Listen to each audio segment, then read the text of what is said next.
What's good, guys? It's Jamal. Hope all is well with you guys. If this is your first time on my channel, welcome.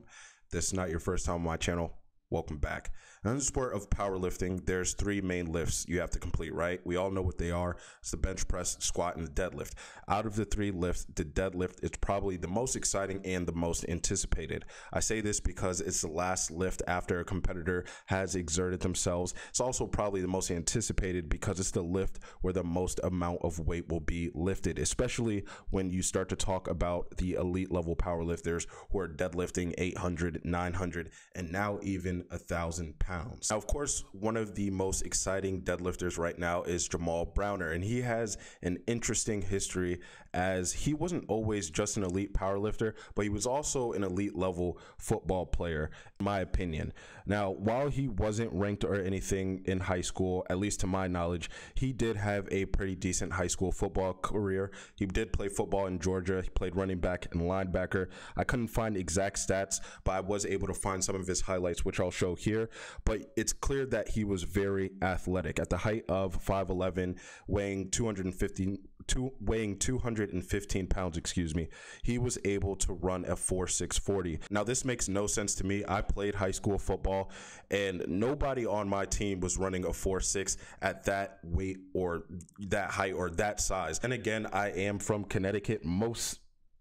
Compared to Georgia, I think most states compared to Georgia and any state down south in sports like football or basketball, wherever, we are absolutely ass compared to the athletes from down south. So even though I didn't see it, I don't think most of us from the East Coast have seen any type of athletic specimen like that straight out of high school. Anyway, Jamal Browner clearly has been gifted, and his gifted athletic ability transferred over, it seems, to powerlifting, at least the strength portion of his athletic ability. Now, like I said, Jamal Browner was able to run a 4.6. For the size he was, it's unusually fast. Usually when people are muscular like that and they're built just like Browner is and they're fast, they're usually predisposed to fast twitch muscle fibers. Now, fast twitch muscle fibers produce very powerful and explosive movements. And if Browner was predisposed to this muscle type, it could explain as to why he has been so explosive when it comes to the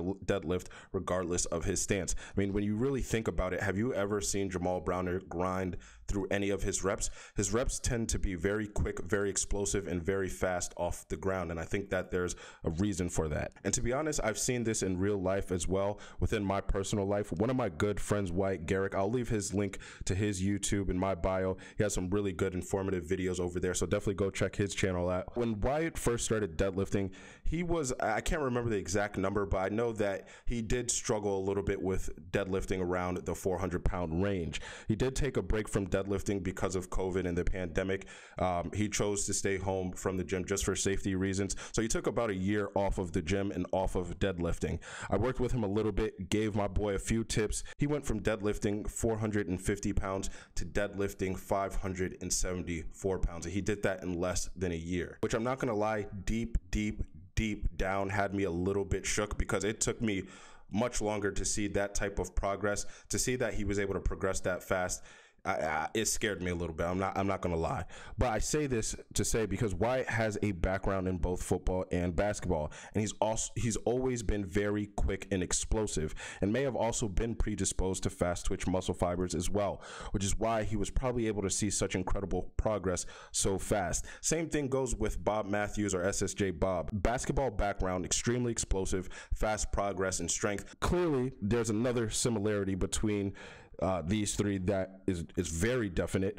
I'm gonna leave that to y'all to figure that out, figure out the similarity, but you can refer to this picture if you need some help finding out that similarity. Besides that clear kind of thing that all three of these guys that I just talked about have in common, they may have been predisposed to this muscle type and may have had an advantage when it comes to progressing a little bit faster, comes to increasing strength, especially on explosive movements such as the deadlift or the squat. Now, being predisposed to fast twitch muscle fibers plus mastering the sumo and conventional stance, you can start to see why Jamal Browner is so explosive on the deadlift. Now, outside of powerlifting, you can also see this predisposal to fast twitch muscle fibers in other sports as well. Of course, in a sport like football, you're going to see this a lot. When you you look at guys like Saquon Barkley or Nick Chubb, both of these guys are very built, yet they're extremely fast.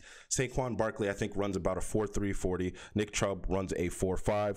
Barkley weighs almost 240 pounds, and Nick Chubb weighs almost 230 pounds. Now, one thing that you'll notice about them, not only are they extremely fast, but they are extremely strong. For example, Barkley could squat up to 650 pounds and power clean 405 pounds. In these videos, it doesn't look like he's using any type of powerlifting equipment. It doesn't look like he's using knee sleeves at all. So it's clear that there's a correlation between being extremely fast and being extremely strong and how people are built when they have kind of the combination of both.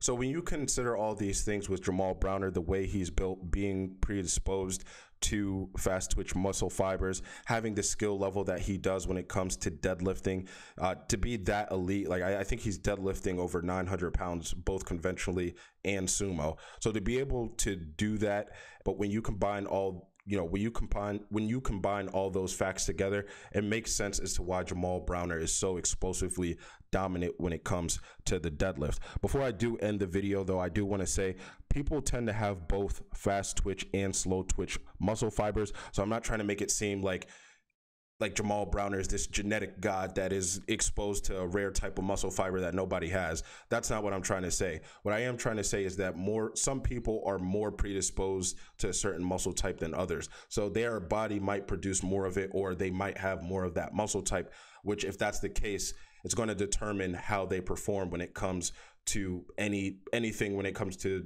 strength or speed. So that's really what I'm trying to say. I'm not trying to make him seem like he's this rare alien from another planet who came down here and just showed us all, the limits of the deadlift. That's not what I'm trying to do. I'm just trying to explain that, explain certain reasons as to why Jamal Browner might be as strong as he is. Because sometimes we look at these guys and we're like, how are they advancing so much faster than everybody else?